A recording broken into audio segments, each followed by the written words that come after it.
Hey, and welcome back to Balance with Babz. My name is Babz. Today's practice is for the overthinkers. So I am not a psychologist or a psychiatrist, but I do have a lot of experience with overthinking. So I'm going to share with you a couple things that I do. I hope it helps you, but please write in the comments other things that you guys all do so we can help to better this community and to really help one another through our own experiences and thoughts. And so, yeah, come and join me on your mat.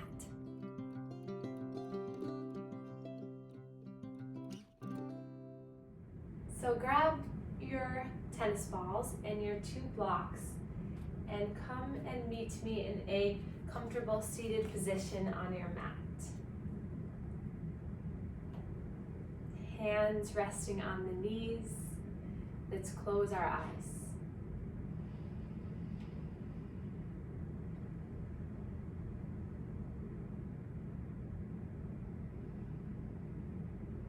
Ground yourself down through your bottom. How are you doing today?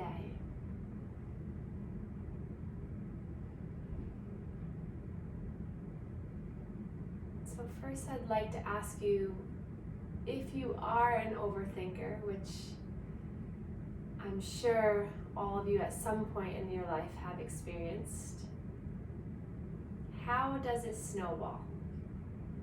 Does it lead you into thinking negative thoughts, into thinking about regrets, or things you should have done, should have said? Or does it make you want to curl up in a ball? And then, if you've had this experience before, where in your body do you feel it? Do you get tight in the heart? Do you get tight in the hips? Do you get tight in the mind? Sometimes where we physically feel that anxiety, that overactive mind, the overthinking mind, the monkey mind from the beginning of this week's practice, sometimes it can happen, the storm can be built in the mind, but then it comes out as damage through the body. So for me, my chest gets tight. So if you at any point are feeling that, I'd like you to try what I've been trying. So come to a seat. Remember, keep this as a mental note in your mind, and you can do this at work, you can go into the bathroom, you can do this after work, you can go into your bedroom, whatever. On your mat is a perfect spot.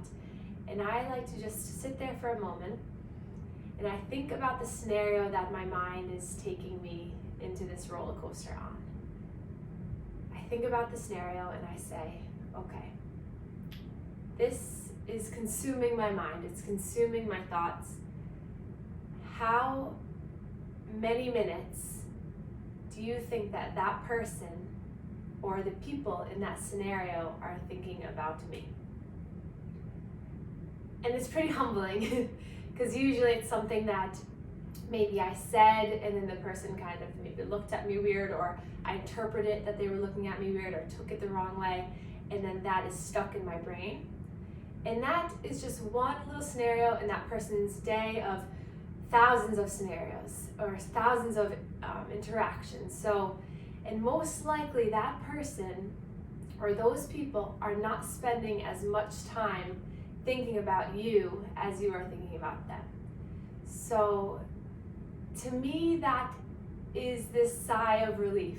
And it's like, okay, so if you're having these thoughts over and over and over again, that's so many minutes, many minutes of your time, of your precious mental space, of your precious physical space that is being given, unintentionally, but given to this particular person or memory or whatever it might be. And if someone is not thinking about you or having that same amount of continuous thoughts and feelings about that, then I say let it go. So that's the first thing I do. So I always say, okay, how many minutes is she thinking about this? Or he thinking about this? Or are they thinking about this? And if it doesn't align with me, then I start to kind of shed the layers, as we'll do in another class during this journey, but kind of shed the layers of, all right, it doesn't need to stick any longer. So that is my first line of defense. And don't worry, we'll get to yoga, but I just want to give these tips in case it might help someone. So the other thing is a 48-hour rule. So I give myself 48 hours of pity party, of kind of why did this happen to me, or what is going on, or kind of this like, I kind of battle with myself. Maybe it shouldn't even be 48 hours, but I give myself these kind of 2 days in my mind that kind of is like, okay, enough. And after the 48 hours, usually if it was a 10 out of 10, feeling heightened by this overthinking and by this scenario, I'm usually at like a 5 or 4.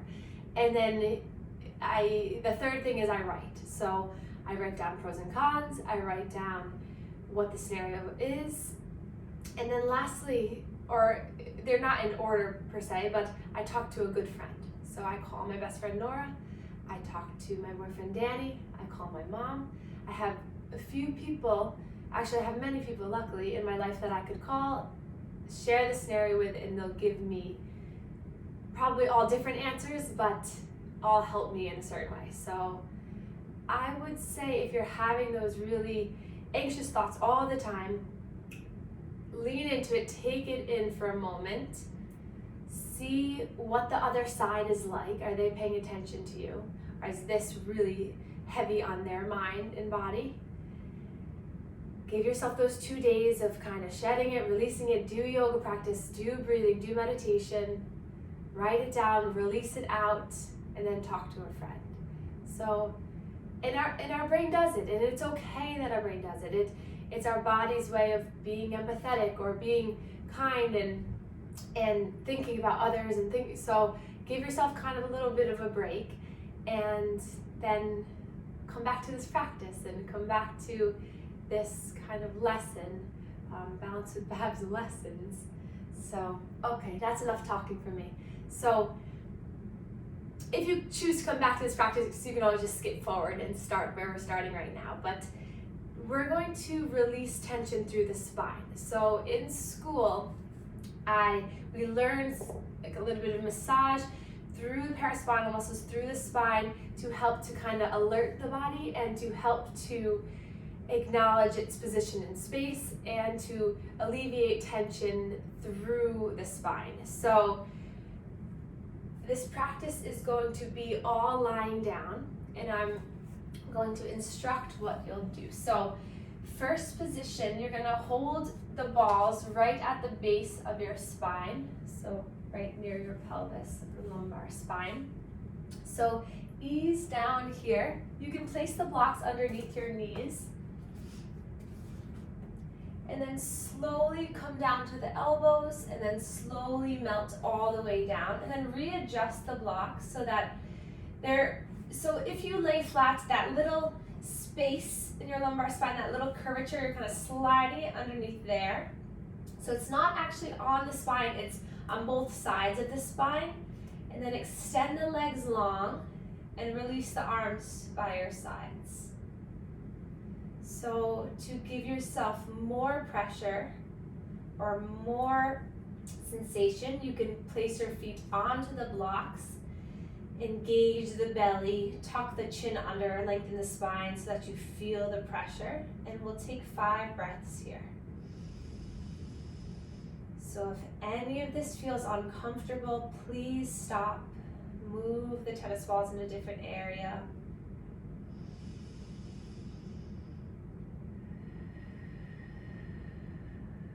And just breathe into where the tennis balls are connecting to the body.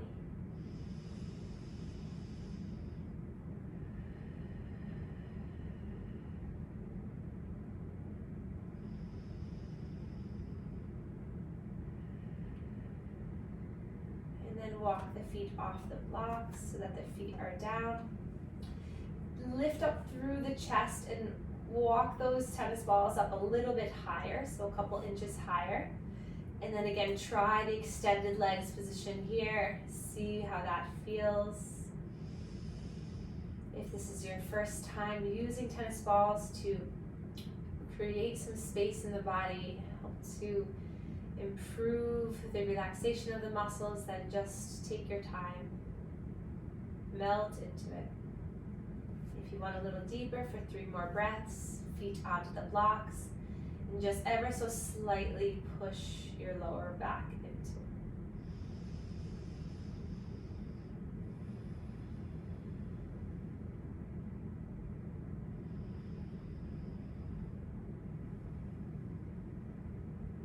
And then walking the tennis balls up a few more inches, kind of mid spine here, right below the ribs.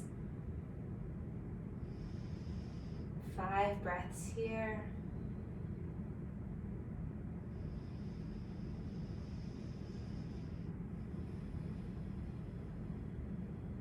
Changing the position of the legs for 3 more breaths.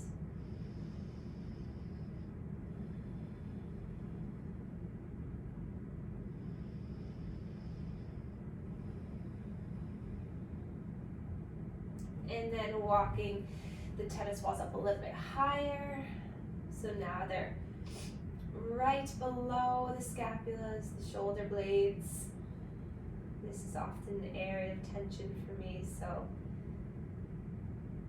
just slowly exhale and let your body melt into the blocks.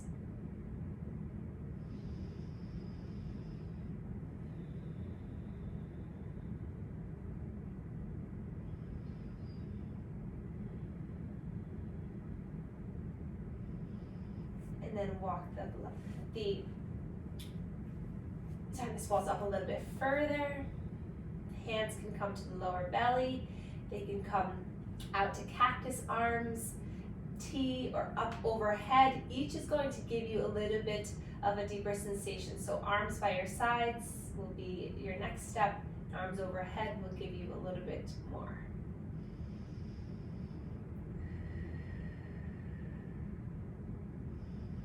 And then if you can't internally rotate the shoulders to reach the balls, then come up onto the elbows.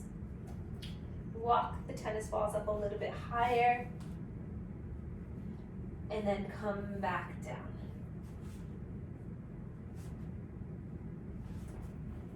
Actually turn around and maybe look at it. So now we're kind of right near those shoulder blades. There.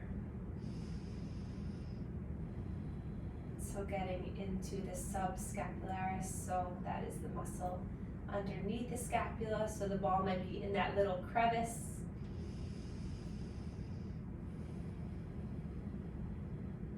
Three more breaths.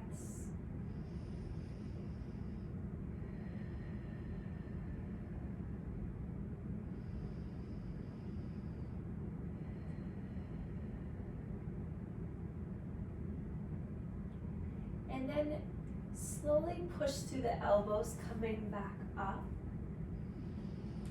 Coming back into a seated position, hands onto the knees.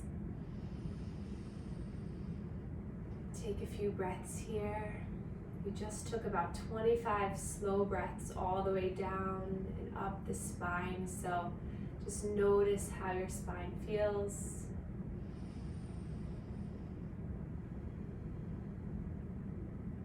And then place your hands together in heart center. Breath in and out.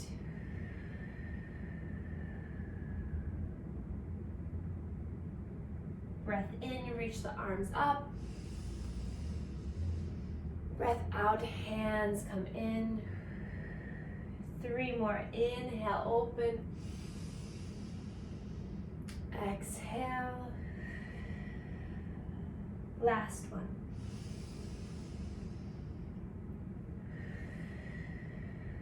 And then let's inhale, open up the arms, cactus the arms, spread through, bring the elbows into the side ribs. Exhale here. Inhale, reach up. Exhale. 2 more.